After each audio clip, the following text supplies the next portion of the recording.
Hi, I'm Roland at LaneCampos, and we're a real estate agency specialising in Newcastle and Lake Macquarie. One of my favourite suburbs in Newcastle is Mayfield, so let's talk about it. I've been working in Mayfield now for just on a decade, and I still remember my first sale, which was on Carindota Street in Mayfield West. The seller was named Jan, and she gave me all her trust in terms of selling her property as she was downsizing to a retirement village. It was probably one of the most scariest days of my life, but I was also excited at the same time. From there, LaneCampos was based in Mayfield West, on a small little office on Frost Drive. Since then, we've grown to an even bigger team looking after all of Newcastle and Lake Macquarie.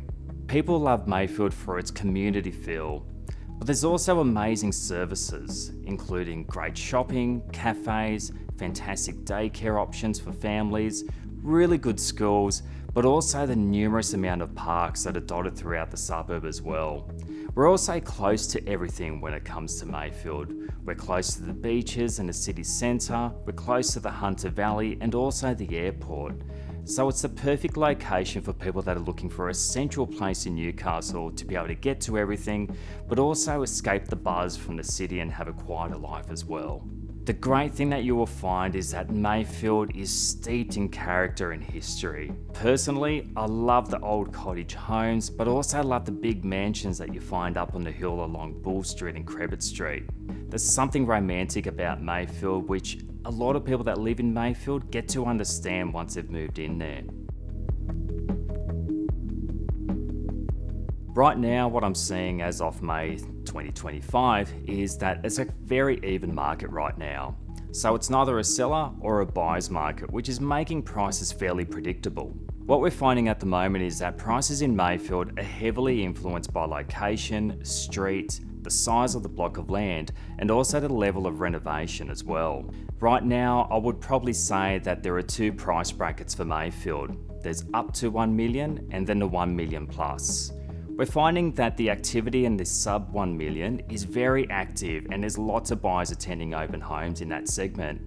But once we start creeping into the million plus mark, we're finding that the buyer pool is slowly decreasing, but there's still a lot of interest in that price bracket. Right now, I would say that we're getting a lot of phone calls from buyers to our office asking for properties that are coming up for sale on the north side of Maitland Road. Why is that? It's mainly because they're located up on a hill, and that is a big attraction for a lot of people. However, we're finding that all parts of Mayfield are very, very high on people's priority list when it comes to looking for property in Newcastle. What we're seeing at the moment is that there's three main segments who are buying property in Mayfield. The first segment being first home buyers. They've got dual incomes, they don't quite have kids yet, and they're looking at finding something where they can add their own touches to and also build equity at the same time. Then we have young families. Ideally, they're moving a little bit closer into town and they just need a little bit more space to try and accommodate those extra kids, but also with their pets as well. But another segment that is showing stronger interest right now are the baby boomers. They typically live here in Newcastle, they're selling a big family home, and they're just looking at moving into something that's more manageable, but still a house because they're not interested in moving into a retirement village or into an apartment. Renovated properties that are easy to care for are high up on their list when it comes to buying a home. The other segment with the baby boomers are Sydney-siders. So their kids have moved up to Newcastle during COVID and are now starting to have children of their own.